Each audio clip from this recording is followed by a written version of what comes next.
Good morning and welcome to Morning Coffee with Brigid. I'm Brigid Burke and today's the 7th of April, 2025. I hope everybody had a good weekend. I did not obviously live stream yesterday. I'm giving myself Sundays off. That seems to be a day.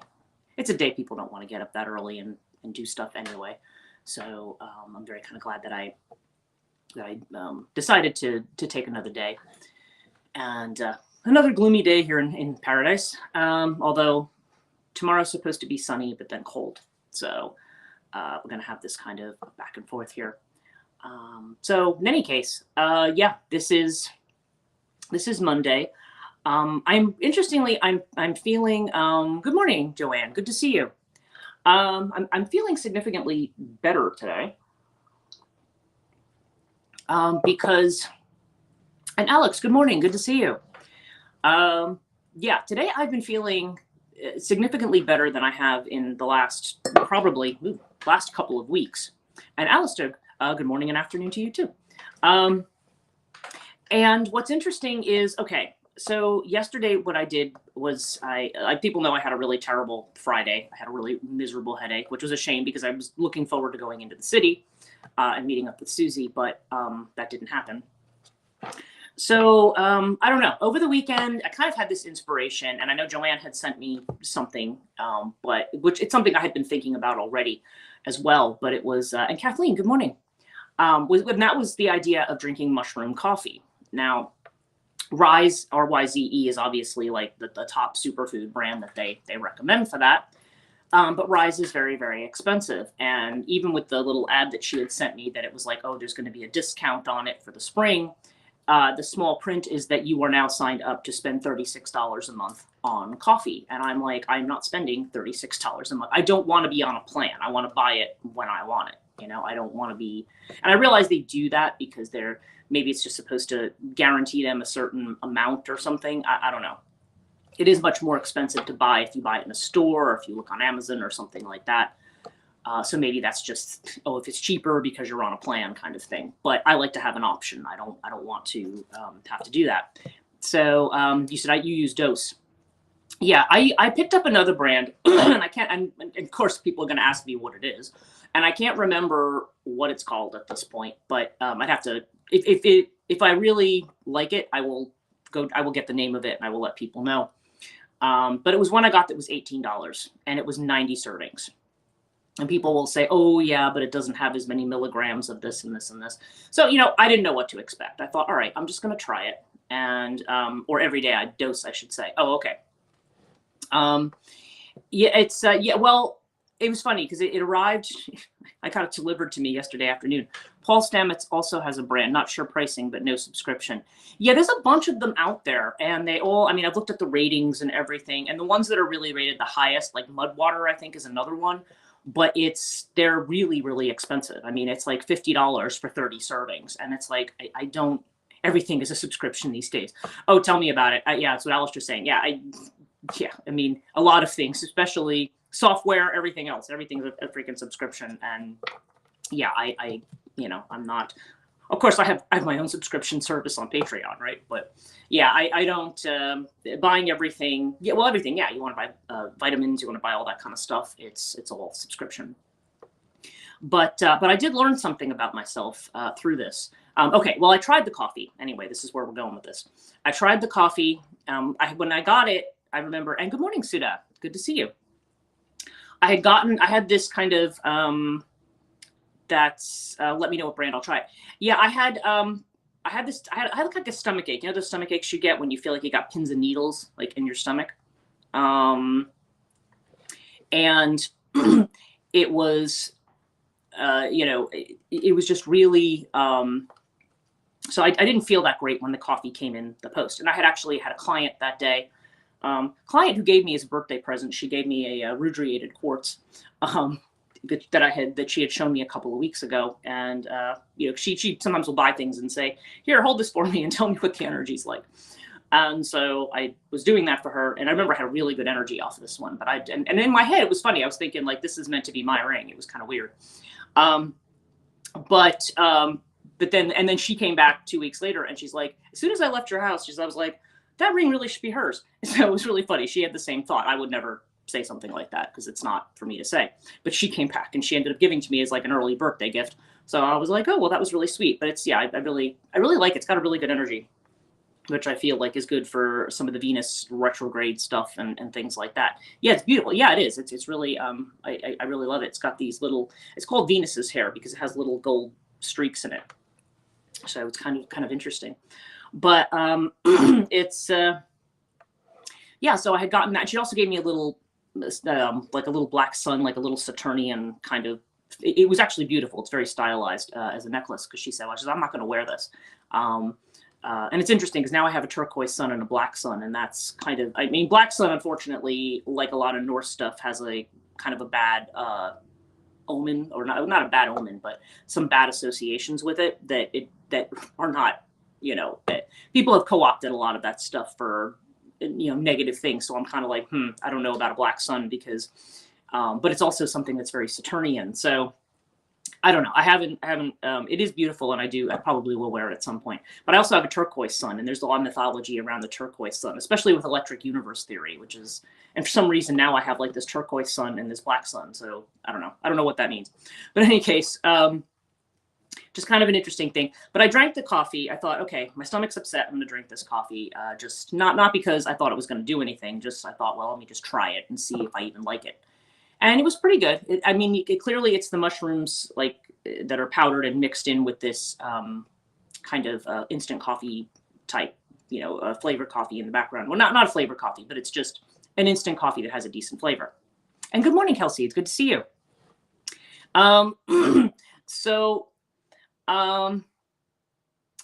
Yeah, so it was kind of, but as soon as I drank this coffee, I actually like instantly felt better. And I've never had that. It was just like instantly my gut just felt better. And I know it's supposed to help with things like cortisol belly and stuff like that you get, especially as you get into perimenopause and menopause. So I was like, And when I woke up this morning, normally I wake up and I don't know, everything's just inflamed. And it wasn't this morning. I still had some seasonal allergy stuff, so it's not like that's totally gone away. But I felt significantly better that I'm like, So basically I want to give it like a week. You know, you don't want to just assume too much from one day of taking something or drinking something. But the thing I discovered about myself is that I'm realizing that pills are my problem. Pills don't work. Like if you take a vitamin in pill form, it doesn't really do anything. It has to either be a gel cap or it has to be an actual liquid. Or a gummy. A gummy seems to be okay too, but something that's not like in a solid pill form. For some reason, that doesn't do anything for me, for anything. So yeah, like that more concentrated liquid form, because drinking the coffee seemed to actually make me feel better. I always feel like if I had, now of course people will say, oh, you could just eat the mushrooms, and I was like, yeah, right. People know me in vegetables, but if I had taken it, say, in a pill form, I don't think it would have done anything. And so, yeah, so it's just kind of interesting that I don't know, we've got this South Node in Virgo, and I kind of feel like, you know, Virgo, of course, has a lot to do with health. Oh, I highly recommend it. My joints, it helps. Yeah, it seems to do a lot of good things. So, yeah, so particularly women who are suffering from certain later life issues, mushroom coffee does seem to actually, it does so far, it seems like it actually is worth at least trying. And Joanne says it's helping her as well. So yeah, I just thought I would share that with everybody.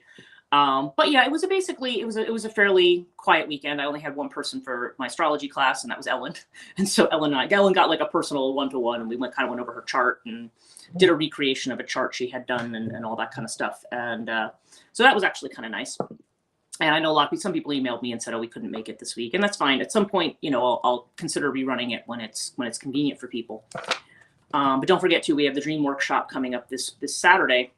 This Saturday actually is when, okay, we have a full moon in Libra, like that, so between the 12th and the 13th. And then we have, and Joanne says, I feel the difference when I don't take it. Yeah, I can imagine. Yeah, like I said, I plan to take it every day. And if this brand works, then I'm sticking with it. Okay, so we've got the full moon in Libra, and that's going to be, and what's interesting is that is a full moon that's going to be kind of closing out this cycle. Any issues around relationships, this seems to be closing out the cycle on those. Okay. So wherever that's going to mean, whether we're talking about friendships, whether we're talking about, marriage relationships, whether people are talking about, I don't know, love issues, whether you're talking about past issues, like this is also, I feel like, is a release of a lot of past stuff. Because remember, we just had the retrograde. And of course, that is the same time that Venus is also going to go direct. So actually very good omens this weekend for relationships and for improvement around relationships, if that has been an issue for people. But okay, so bearing all that in mind, I'm actually going to I'm just going to do some readings today. I didn't have any particular messages that I needed to share from, I do, people know I wake up in the morning and do, yes, I'm doing the dream. I had to miss Saturday's stupid car repairs. Oh, I know. Yeah. You were telling me about your car repairs and your rent thing. That was just crazy. So that's good. So, so definitely anybody who wants to join me Saturday, I'm anxious because I've had so many dreams. I would like to, obviously I'm not going to do all of them. We take turns, but, if there's an opportunity to do more than one, I might need to do more than one because it's been a crazy time with dreams. But, so this past weekend or the weekend ahead, it's going to be the 12th Sutta. So it's going to be this coming Saturday from 11 to 1. Is going to be, and some people had told me too that they thought the date of the astrology class was Sunday rather than Saturday for some reason. I don't know. It's Mercury retrograde, although that ends today. That's the other good thing. It ends today, and now hopefully, I think the way Storm Sestavani had mentioned it, because I follow his Instagram feed on the daily astrology, and he had said it's going to kind of feel like when it's coming out, because you're in Pisces right now. Mercury's in Pisces. So I kind of feel like, like you're waking up hungover, like what the hell just happened? Like there's that kind of a feel to Mercury going direct in this sign. So as Mercury starts to go direct, then certain things will become sharper and clearer. Thanks. Oh, you're welcome. So things will become sharper and clearer, and so we will see, where everything. Where we end up by the end of the week. But for today, I thought I would go back. Everybody likes cartouche, and I'm just thinking, I should probably do more cartouche because it is the kind of niche that I have that a lot of other readers. The only other reader I know who uses cartouche, and YouTube's a big place. There's probably somebody else who uses it.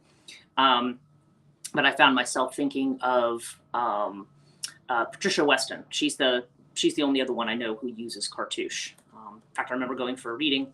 Just like my $4,000 savings gone. I love Storm. He's a friend. That's what you were saying. Yeah.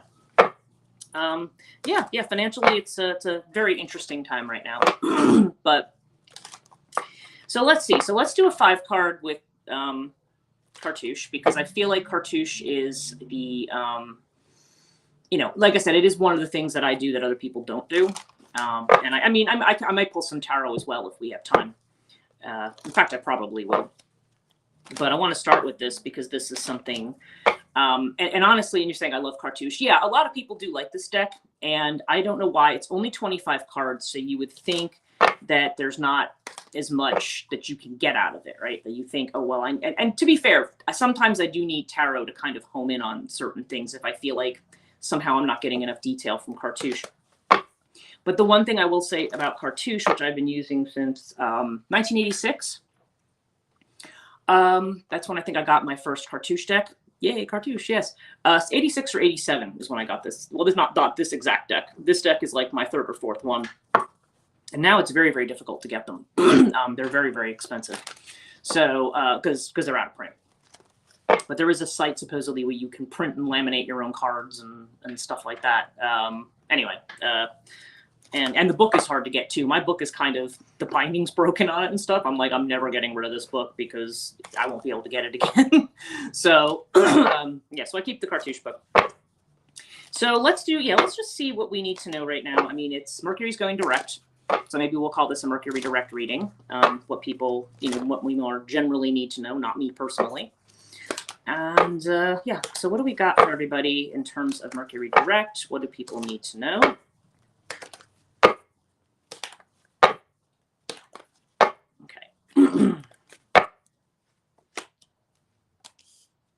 Okay.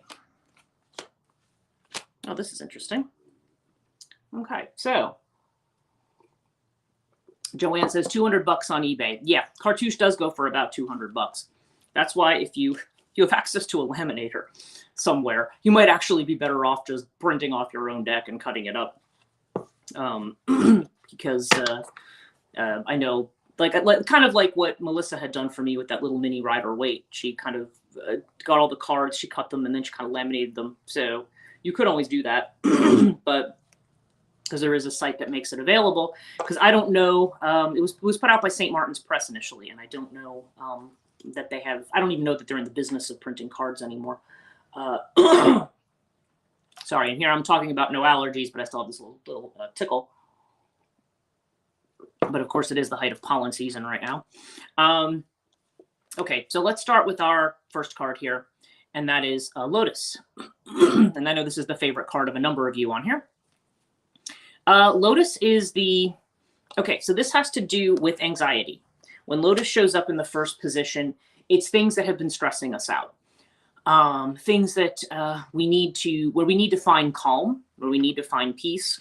Lotus, as you might imagine, implies not only meditation, but if we think of the 1,000-petaled lotus at the top of the head, the Sahasrara, that connects us between spirit and the material plane, Lotus has, this may have to do with us not only being grounded, but having our full connection to spirit, full connection to all of our faculties, and being in a space where we don't worry, because the space of worry really has more to do with the mind. It's the way in which the mind tries to interpret things and drags us in circles. So Lotus has to do with, where do we find that peace and calm? Like, where do we find that sense of continuity? Because, amid change, there's a lot of people who are just kind of like, okay, slow down or I'm going to throw up. It's that kind of being dragged around, and it's like, okay, I really just need meditation has helped tremendously, is what Sudha's saying. Yeah, oh, it does. And I know that you're doing the same meditation that I learned. And that one is unbelievably helpful. The I Am meditation is unbelievably good, and and it really does help a lot. But we all have been stressed lately. There has been, I mean, certainly I've talked to many of you individually. And even on this live stream, people have collectively said, "Oh yeah, things are really, really tense right now." So we are definitely, that is definitely the nature of the situation, is what the first point is of this reading. The second is the actual point of interest, and we have the air card here. So what is air? Air is, well, Mercury energy, right? We are talking about this being a Mercury retrograde reading, or Mercury direct reading. So it's not surprising that air shows up here. But air also has a lot to do with things moving, getting things moving, things that have not been moving forward. Air also has to do with detaching from the emotions to some degree. And not detaching in the sense of, I'm just going to be a cold-hearted whatever, and, not in that sense, but just a matter of stepping back from the emotions, like one does in meditation, actually, where you actually kind of step back and are able to just kind of take a sort of calm, third-party kind of view. Now, there's always the question of who's watching the watcher, right? But even so, I think it's still a good exercise to just kind of step back and observe, what is happening. Or there may be situations where we've been very riled up, or there's been a lot around Mars energy. Now, Mars is in Cancer and is going to move into Leo. I don't have the dates on that, but we're not far off. Mars is going direct. It's been in Cancer, and it will probably in the next couple months be moving into Leo, where it's more at home. In Cancer, it's not. It just tends to make a mess out of the emotional sphere, because it's angry and it's impatient and it's frustrated in that area, and it's riling us up to action at a time when Venus is retrograde and when Mercury's retrograde, when all of the stuff that's close to us, our relationships, our communications, our interactions with our community, are all just messed up. So air is it's really about lightening up. It's about lightening up. It's about backing up. It's about taking a little bit of the space from something, and having a need to do that. But also with air, wanting to see things finally move ahead, wanting communications to be clear, wanting to connect with people in situations here. And so so there's definitely, this is our point of interest here. When are things going to start moving ahead? When will I be able to kind of see things from I'm going to call it an objective viewpoint. I don't particularly believe in pure objectivity because I think all of us, even just by, Einsteinian kinds of physics, all of us have a position. We all have a reference point. Like when he talks about the center of the universe is where you are. Not in the sense of April 17th, Mars ingress into Leo. Thank you, Alex. I knew you'd have the answer. I wasn't going to ask you. I'm not asking you to be my official ephemeris for the for the live stream, but I know, but yes, but I know you're always a good, reliable source of information for that. So I appreciate you doing that. Thank you. So yeah, Mars and Leo. Okay, so that's also happening this month. Interesting. So yeah, we are going to see over the next couple of weeks, we're going to see this kind of fog clearing. Everything's been in Pisces, and Pisces, while it can give us this kind of dreamy, imaginative, maybe we've been having a lot of dreams, maybe we've just been in this space where we're kind of like, okay, I just want to hang out in the ether, and I really don't feel like doing anything. I've heard that from a lot of people. It's like, why do I have no energy to do anything? Or why do I just feel like I want to sleep all day? No worries. Always happy to help. Thank you. Thank you very much. I appreciate that. So yeah. Yeah. So I've been hearing that a lot from a lot of different quarters where people are just either, like I said, either having weird dreams or experiences, or people are they're just exhausted or just worn out and just don't want to take action on anything. It's like the water's been poured on you and you're like, well, I just want to cozy up under some blankets and get warm. I don't want to be dealing with all this stuff. But air suggests that movement, that drying out, if you will. After a rain, when big wind comes through and then it dries everything. Yeah, there's kind of this, and again, there tends to be a clearing up. There's a clarity that comes with that. Now, our factor to be considered is Anubis. Okay, so Anubis. Now, okay, obviously Egyptian mythology, a lot of people love Anubis too. Anubis is really he's an underworld judge, but he's also a guide through difficulty. You can almost think of Anubis as your guide dog, right? Or if you're a Hecate worshiper, your Hecate's, hound that may guide you potentially through the underworld, at least in that form. So Anubis is the one who helps light the way through darkness. Okay, has that kind of an energy there. And Anubis indicates, there's several things that are connected to Anubis. And Joanne says, I love Anubis. Yeah, he's definitely one of the very popular Egyptian deities. And he's really like a jackal, I guess is what he is. But in any case, so this card is associated with a number of things. First of all, it's associated with setting boundaries and with appropriate boundaries. Okay. Friend's mom gives out Anubis cards to carry for protection. Yeah, and actually there used to be able to order special back in the 80s, a special one with an extra mantra or talisman or something on it to carry for protection specifically. So that's interesting. And yeah, there were definitely amulets and things that were given out. I'm not sure if they were specifically Anubis in ancient Egypt, but there was definitely that kind of a thing that happened. There were some times where they found little carved stones and things that were representations of these kind of protective guide deities. So it's interesting. Okay, so it has to either do with setting boundaries. It also has to do with protection, okay, and the way in which we may be protecting ourselves, the way in which we may be, establishing, like I said, what our parameters are with people. If you have people who've been pushing your boundaries lately, then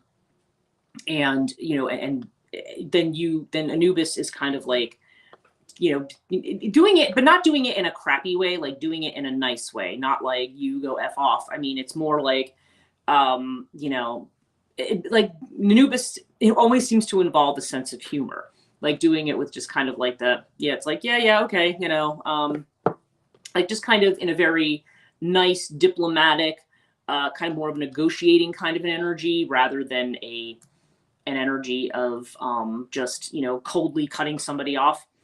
So I don't know, with the air card, Anubis may be reminding us I feel like it almost may be reminding us to have a sense of humor about the situation and also to understand that we're guided and protected.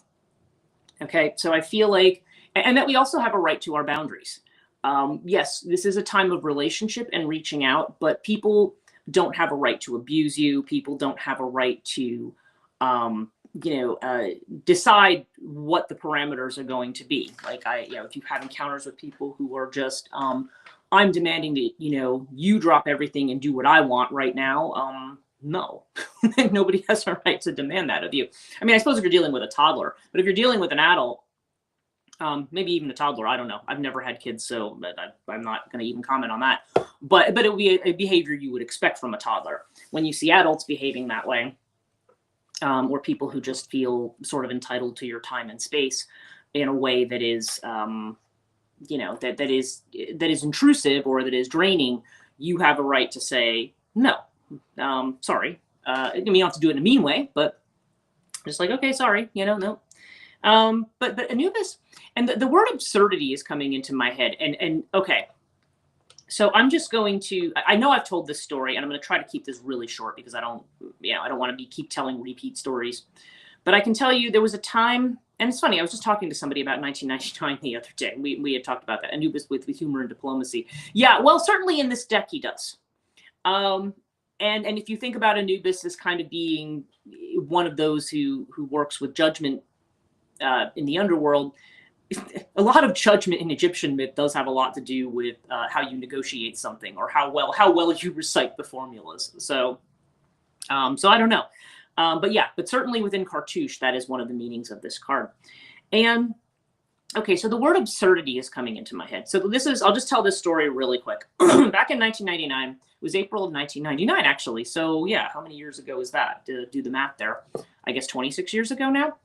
I was finishing my second master's in religion and psych, and I had written my master's thesis, and I had turned it in to my advisor, who, by the way, like I said, she was an excellent teacher and all of that, but she was absolutely crud at admin, not just for me, but for everybody. She was just like very ungrounded in her own world a lot of the time, and she didn't really pay a whole lot of attention to, the dissertations she's supposed to be reading, the theses she's supposed to be reading. So anyway, long story short, April 1st, okay, April Fool's Day, wasn't a joke, unfortunately. She, I'd been giving her drafts of my chapters, and she just kept, oh, looks great, keep going, keep going. Well, nobody really says that if they're actually doing the work. There's got to be something that you can fix or adjust or change, or something they have questions on, But in any case, she calls me up April 1st. She goes, I've just started reading this and you really need to start all over again. I mean, this is not really where I wanted this to go. I was like, you said you'd been reading drafts. She's like, oh, but she told me I just started reading it this morning. That means she had never written it. She had taken on faith that because I was a good writer, that I was moving in the correct direction. And I'm like, you should never do that because I've never written a thesis before. But she just wasn't interested in doing it. And I said, you realize the oral defense deadline that I have to schedule with the office is April the 5th, which would have been yesterday, right? Or no, 2 days ago. And she was like, oh, I didn't realize that. She goes, well, I'll call them and get some more. I'll get you another week. I'm like, you want me to rewrite an entire master's thesis in a week? Mind you, this was not the days when you had, robust internet or citation managers. Like everything had to be done in a book and like typed out in a word processor. I just about lost my shit. I was really, really upset. Like I was explosively upset. And several other things went wrong. My husband and I got in this big fight because I was still married then. And he was just like, I remember I was very upset about this. And he is just like, and I was crying, of course, because I had this going on. My friend's father had just died very suddenly at the age of 52. Another friend called me because literally she just suddenly had a flood and when her whole house was completely destroyed by a flood from the neighbor's house next door. It was like a really terrible, when T.S. Eliot says April is the cruelest month, it was really true. And I remember my husband going, because he hated when I cried. He said, you're disgusting when, and he walked away. And I was like, oh, thanks for your support, dude. And people wonder why we're divorced, right? But actually nobody wonders why we're divorced. But it's, but in any case, I was just like, thanks, a-hole. Thanks for your help. So yeah, that was a near divorce point. Probably should have been, but I don't know. We ended up divorcing. I ended up getting a divorce like a couple years later. But in any case, he was he was super helpful. And I just remember that I call work, and my boss fortunately was very cool, and he was like, you know what, take a few days off and sit down and work on your rewriting of this. And then I was able to talk to Linda, who was the admin who usually set these things up. And I told her, I said, did Dorothy, who was my advisor, I said, did Dorothy tell you that, that she says, well, she said you needed another week to tweak it, and I said, did she tell you she didn't start reading it until yesterday? She goes, no, she didn't mention that. She goes, I'll give you to the middle of May. So I actually did have time, but I didn't actually write the thesis I wanted to write. So anyway, that's my condensed version. But I remember sitting down in front of my laptop and thinking, okay, I have to start all over again now. And I remember the absurdity of the whole thing, just kind of like, okay, this is the point. There was so much stress of everything. And I'm like, and I was looking at things, stuff with work, stuff with, I think, was my ex working at that time? I can't remember. But it was just, everything was just a mess. And I remember I just kind of sat down and I just laughed. I closed my laptop. I got in the car and drove out and got some ice cream, because I just was like, at some point you just have to, it's like you almost have to view it as like a huge cosmical joke. Like, how many more obstacles can you put in my path? Like, how much more can you squeeze that arm when you're arm wrestling? At some point you just yield. You're just like, you know what? I'm just walking away from this for right now. And I mean, eventually, I did rewrite the thesis. I'm not excited about, I guess in terms of writing and technical skill and writing it, it's fine. In terms of the content, it's not what I wanted it to be at all. So there's the good and the bad to it, I guess. But anyway, yeah. So when I think of absurdity, I think about the stuff people have been going through lately, and where it's just like, it's so chaotic, it's so crazy, and people are like, this seems like a great cosmical joke in a way, right? And that's very strongly Uranus energy. It's that great cosmic joke. And in a way, at some point you have to laugh at it. And maybe that's what what Anubis is saying here, at least for some people. At some point you have to laugh at the cosmic joke and just yield and just be like, all right, you know what? I'm just going to go with the flow. I'm not going to keep trying to push in a direction that's frustrating me. I'm not going to keep pushing towards things. So yeah, that's just the feeling I have looking at that card. Okay, our advice. Scarab. Now, Scarab indicates a new beginning. Okay, this is the comment. Things are going to change substantially. Okay, we are moving in a new direction. When Scarab comes up, it's almost like the Death card, but it's also a little bit like Judgment too, because there's the idea of rebirth in some way, or resurrection, like what ends. But of course, death is like that anyway. When something ends, something else begins. So there is a new beginning that's taking place here. We do have our guide through the underworld here. Y'all totally trying not to push. Yeah, I know, exactly. Well, you reach a point where you just kind of say, I'm not going to put any energy into something, and kind of move back. And our outcome is Osiris.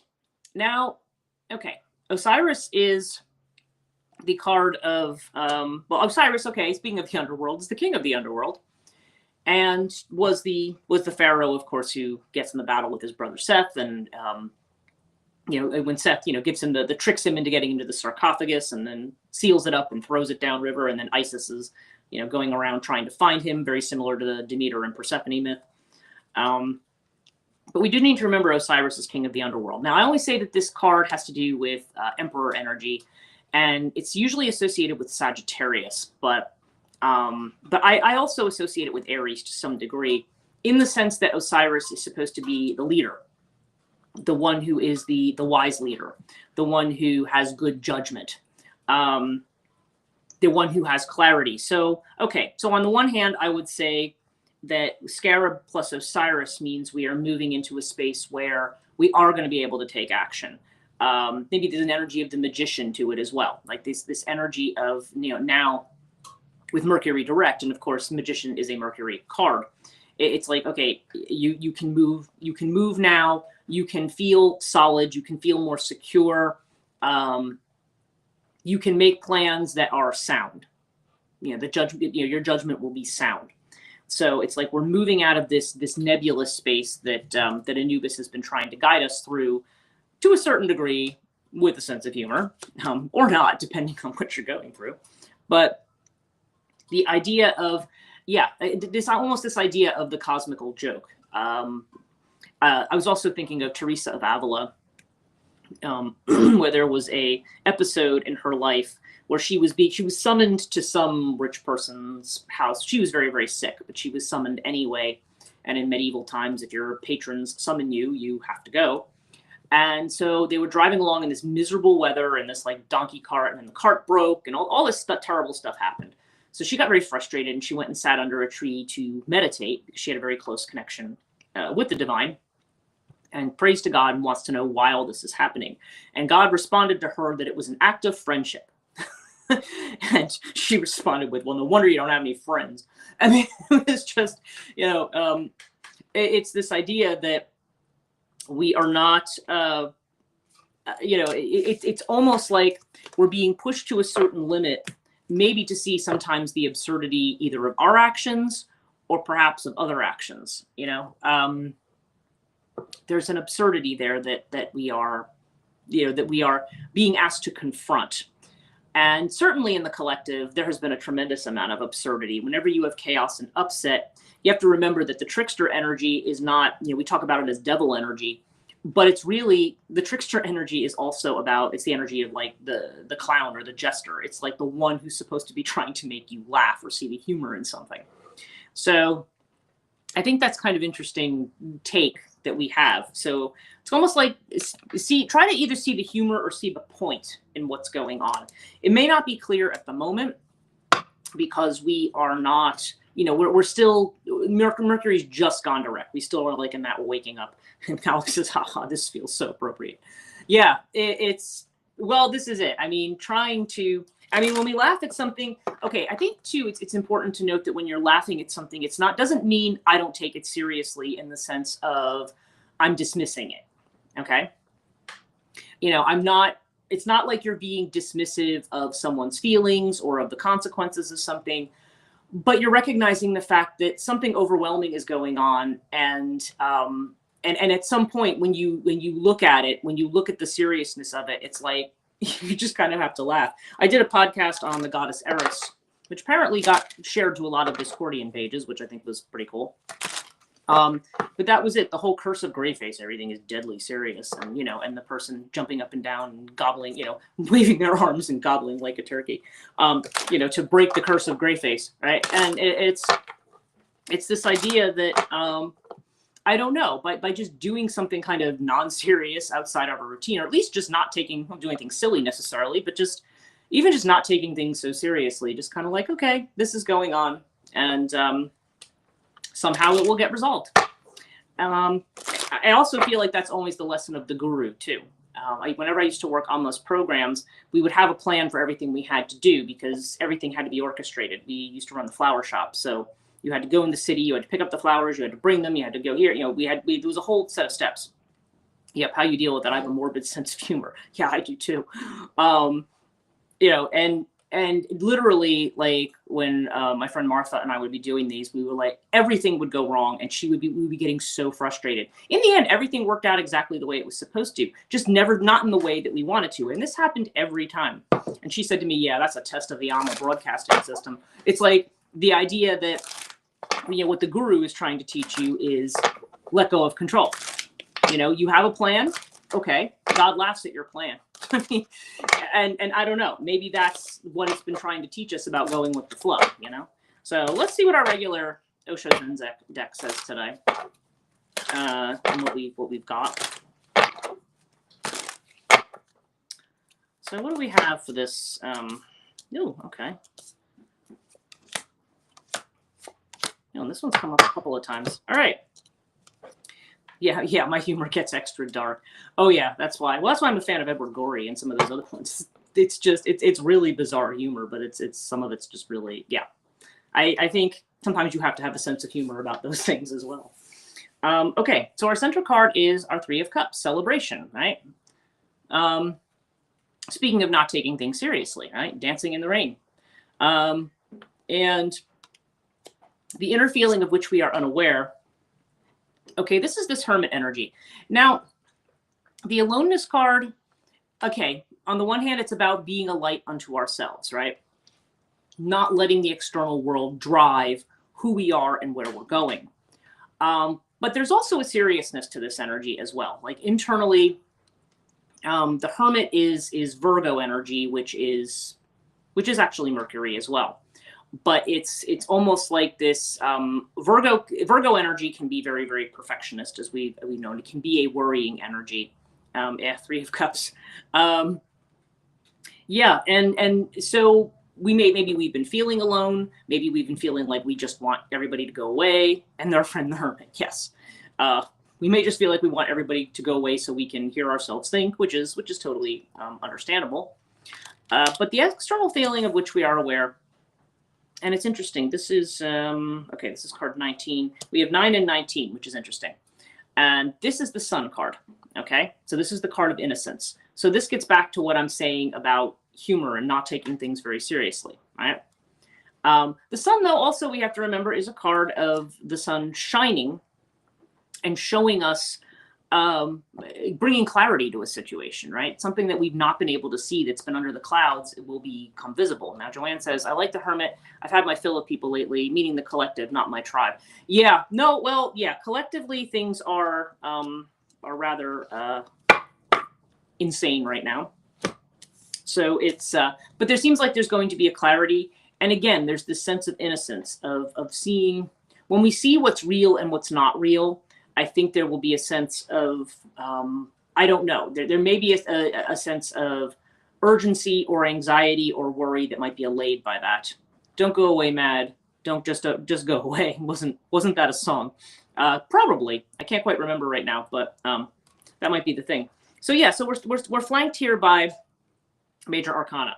We've got the Hermit, which is this energy of reflection, of looking back, which actually is kind of characteristic of a retrograde, right? The idea is that you are supposed to go back and reflect on things. Then we've got this Innocence card here, and this one is here to tell us that, you know, we know that the sun is going to be shining again. You know, this is definitely a call in the external world, or what we are externally aware of, is to kind of be in that space, right? Where we look at things again with the eyes of a child, where you can look at things with wonder. In fact, Azrael did use that word with me this morning, Saeed, wonder, you know, looking at things with wonder. And so there is that kind of energy of that. And again, the celebration, kind of like what Joanne's just saying about your tribe.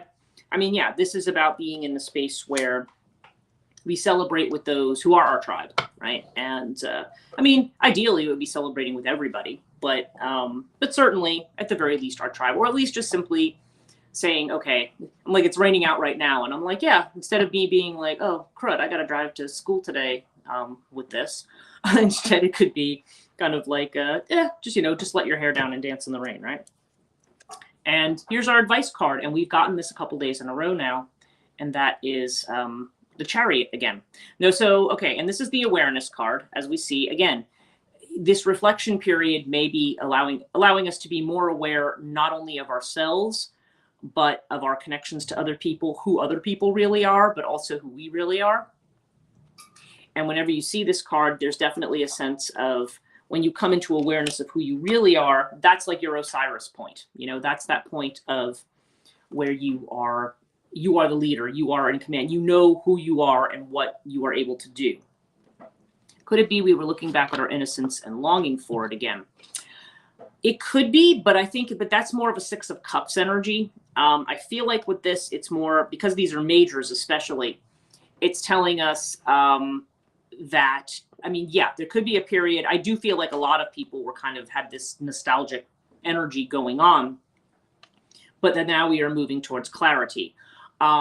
Nostalgia in the sense of if we are revisiting maybe how we were as a child and incorporating that, like, you know, the whole inner child work, you know, bringing that back into your identity. But it's definitely, I don't feel this is about staying in the past. She's saying, okay, yeah. So it could be, so it's kind of part of that, but I think it's less about just a longing for the past, because I feel like it's definitely directing us towards the future. Now, our outcome card is the King of Wands. It's the creator. Okay. So there's your fiery energy, right? But this is, yeah,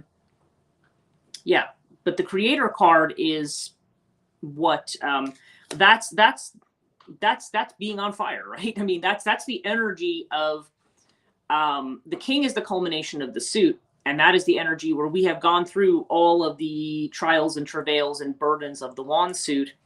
And now we have all the resources. We know, we have the experience.